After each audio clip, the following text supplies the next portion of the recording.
Hello everyone, welcome to our channel. ఈరోజు అయితే మీ ముందుకైతే ఒక మంచి ఇంట్రెస్టింగ్ టాపిక్తో వచ్చానమాట. టాపిక్ వచ్చేసి చిన్ బోన్ పెయిన్.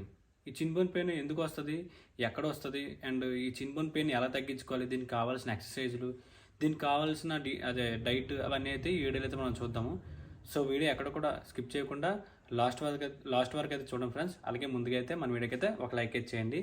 ఓకేనా ఫ్రెండ్స్, ఇప్పుడైతే మనం టాపిక్ అనేది స్టార్ట్ చేద్దాం. ముందుగా అయితే అసలు చిన్ బోన్ పెయిన్ ఎక్కడ వస్తుందో తెలుసుకుందాం. ఈ చిన్ బోన్ పెయిన్ వచ్చేసి మన పాదాల నుంచి మోకాలు ఉంటాయి కదా, ఈ మధ్య భాగం దుమ్ము ఉంటుంది కదా, మధ్య భాగంలో పాదాల నుంచి మోకాల వరకు ఈ మధ్య భాగంలో అయితే ఈ చిన్ బోన్ పెయిన్ అనేది వస్తుంది అనమాట. అది అక్కడ ఉంటుంది చిన్ బోను.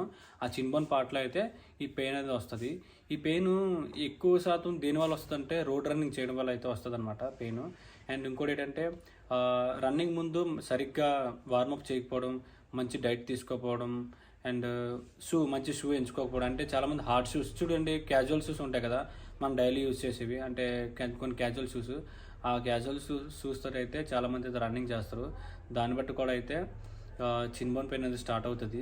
ఇంకోటి మెయిన్ థింగ్ వచ్చేసి ఇప్పటి వరకు మనం రన్నింగ్ చేయకుండా సడన్గా మనం రన్నింగ్ స్టార్ట్ చేసాం అనుకోండి. స్టార్ట్ చేసినప్పుడు చాలామంది ఏం చేస్తారు, కొంచెం హుషారు మీద అంటే లాంగ్ రన్నింగ్ చేసేస్తారు అనమాట. అంటే దగ్గర ఒక స్టార్టింగ్ డేలోనే 2 కిలోమీటర్స్ 3 కిలోమీటర్స్ రన్నింగ్ చేసేస్తారు. ఈ విధంగా కూడా అదే చిన్ బోన్ పెయిన్ అయితే స్టార్ట్ అవుతుంది.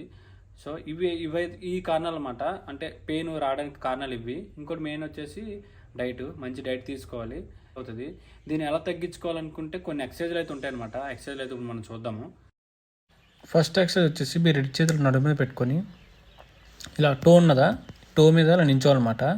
దీన్ని టో వాక్ అంటారు. ఇలాగా 2 to 10 seconds చేయండి, ఫార్వర్డ్ బ్యాక్వర్డ్. ఈ విధంగా చేశారనుకోండి, మీ బోన్ ఉందా అదే చిన్ బోన్ మీద ప్రెజర్ అనేది పడుతుంది అనమాట. ప్రెజర్ పడుతూ కొంచెం మీకు రిలీఫ్ అయితే వస్తుంది అనమాట, తగ్గుతూ ఉంటుంది మెల్లిమెల్లిగా. ఇప్పుడు సెకండ్ ఎక్సర్సైజ్ వచ్చేసి నీ వాక్. దీన్ని నీ వాక్ అంటారు. ఈ నీ వాక్ కూడా మీరు ఫార్వర్డ్ బ్యాక్వర్డ్ 2 to 10 seconds చేయండి రోజును. రన్నింగ్ అయిన తర్వాత మీకు రిలీఫ్ అనేది వస్తుంది అనమాట, కొంచెం తగ్గుతూ ఉంటుంది. అండ్ నెక్స్ట్ థర్డ్ ఎక్సర్సైజ్ వచ్చేసి మీ లెఫ్ట్ లెగ్ ఏంచి అలాగ ముందు పెట్టి మీ రైట్ లెగ్ ఉంటుందా కొంచెం బెండ్ చేయాలన్నమాట. మీ రైట్ లెగ్ని కొంచెం బెండ్ చేసి మీ బాడీని కూడా కొంచెం ఫార్వర్డ్ చేయాలి. కొంచెం బెండ్ చేసి మీ లెఫ్ట్ హ్యాండ్ ఉందా, లెఫ్ట్ హ్యాండ్ తోటే టో అయితే పట్టుకోవాలన్నమాట. రైట్ హ్యాండ్ ఇలా బ్యాక్ పెట్టి టో పట్టుకొని మీ వైపు లాగాలన్నమాట. అంటే మీ వైపు కొంచెం మీరు అదే సేమ్ రిపీటెడ్గా నెక్స్ట్ లెగ్ కూడా రైట్ లెగ్ కూడా సేమ్ అలాగే చేయాలి. అలా చేస్తుంటే మీకు ఆ చిన్ బోన్ ఉంది కదా, చిన్ బోన్ దగ్గర మీకు ప్రెజర్ అనేది పడుతుంది అనమాట. మీకు తెలుస్తుంది, ఎప్పుడైతే మీరు ఆ టో ఉంది కదా, టోన్ మీ వైపు లాగుతారో అప్పుడు మీకు ప్రెజర్ అనేది మీకు పడుతుంది అనమాట. మీకు తెలుస్తూ ఉంటుంది అక్కడ. ఈ విధంగా అయితే చేయండి. మీరు ఈ విధంగా అయితే డైలీ అయితే ఎక్సర్సైజ్ చేయండి అనమాట. రన్నింగ్ తర్వాత మీకైతే కన్ఫర్మ్గా రిలీఫ్ అయితే వస్తుంది అనమాట. మీకు పెయిన్ కూడా తగ్గుతూ ఉంటుంది. అదే రన్నింగ్ చేసే ముందు తర్వాత కూడా ఈ ఎక్సర్సైజ్ చేయండి, కొంచెం మీకు రిలీఫ్ అయితే ఉంటుంది.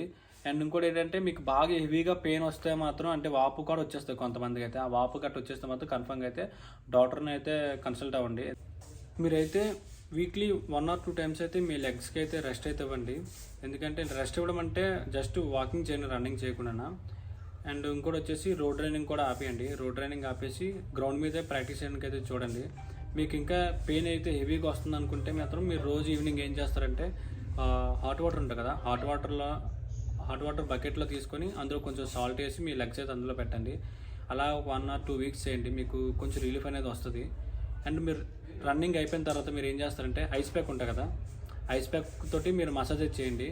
మంచి కాల్షియం ఉన్న ఫుడ్ తీసుకోండి. నేను కొన్ని ఫుడ్ అయితే చెప్తాను, మీ అందరికీ తెలిసిందే. నువ్వులు ఉంటాయి కదా, ఆ నువ్వులుండలు తీసుకోండి. అండ్ తర్వాత వచ్చేసి బాదము, రోజు మార్నింగ్ ఒక 4-5 బాదంలు అయితే తినండి. రన్నింగ్కి వెళ్ళే ముందు మీకు ఎనర్జీ కూడా వస్తుంది. ఈ విధంగా ట్రై చేయండి ఫ్రెండ్స్, కన్ఫర్మ్గా అయితే మీకు అయితే రిలీఫ్ అనే వస్తుంది అనమాట.